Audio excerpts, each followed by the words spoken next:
अगर आप लोग भी ये सोचते हैं कि डायमंड कोयले से बनता है तो आप लोग शायद गलत हैं। चलो थोड़ा फैक्ट चेक कर लेते हैं।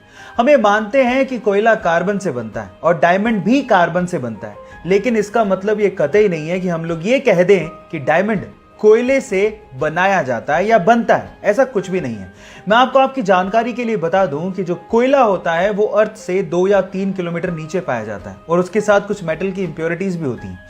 लेकिन डायमंड एक्चुअली अर्थ से 90 किलोमीटर नीचे बनता है और ये तब बनता है जब कार्बन बहुत ज्यादा टेम्परेचर और प्रेशर पे कंप्रेस हो जाता है ना। ये इंटरेस्टिंग फैक्ट। इसका मतलब ये हुआ कि डायमंड कोयला नहीं है। ये आप लोग ध्यान रखिएगा।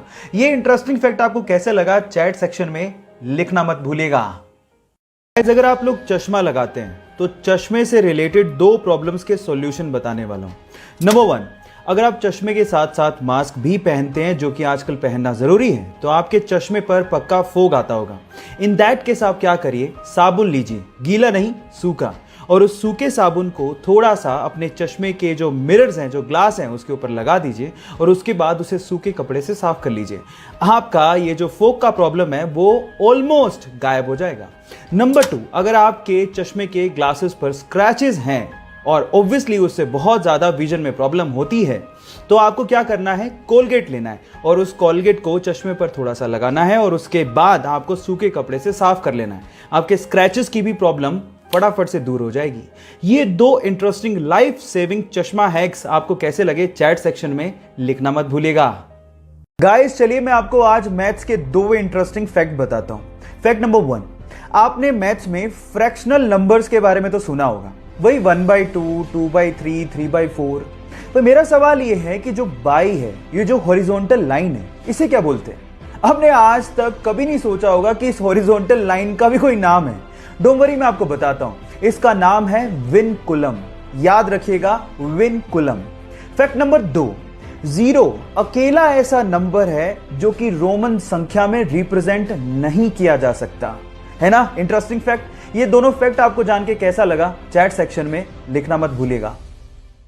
इस व्हाट्सएप पे टेक्सटिंग कर करके हमें शॉर्ट फॉर्म को यूज करने की इतनी आदत हो गई है कि आजकल स्टूडेंट्स अपने कॉलेज और स्कूल के असाइनमेंट्स में भी शॉर्टकट्स यूज कर रहे हैं और जो लोग ऑफिसेज जाते हैं वो अपने ईमेल्स में भी शॉर्टकट्स यूज कर रहे हैं।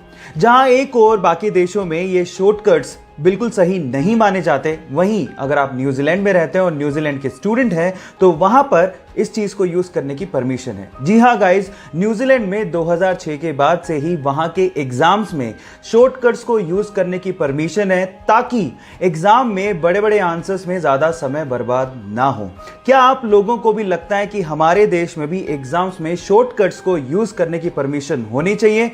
चैट सेक्शन में लिखना मत भूलिएगा।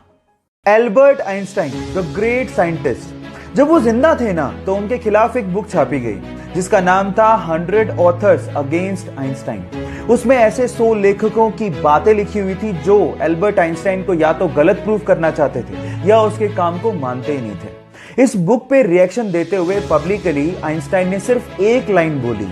उन्होंने कहा, if I were wrong one would have been enough. अगर मैं गलत होता या मेरा काम गलत होता तो एक इंसान उसको गलत प्रूव करने के लिए काफी था।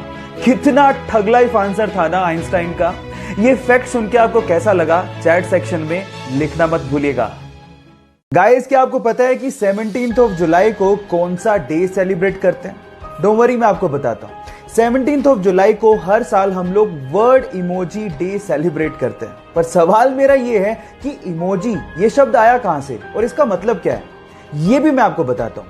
एक्चुअली इमोजी एक जापानीज वर्ड है जिसमें ई का मतलब होता है पिक्चर और मोजी का मतलब होता है कैरेक्टर या फिर लेटर। अब ये तो आपको पता ही होगा कि इमोजीज स्मॉल डिजिटल आइकन्स या फिर इमेजेस होती हैं जिनको हम लोग इलेक्ट्रॉनिक कम्युनिकेशन में आइडियाज को या फिर इमोशंस को एक्सप्रेस करने के लिए करते हैं। ये नॉलेज आपको कैसे लगी चैट सेक्शन में लिखना मत भूलिएगा।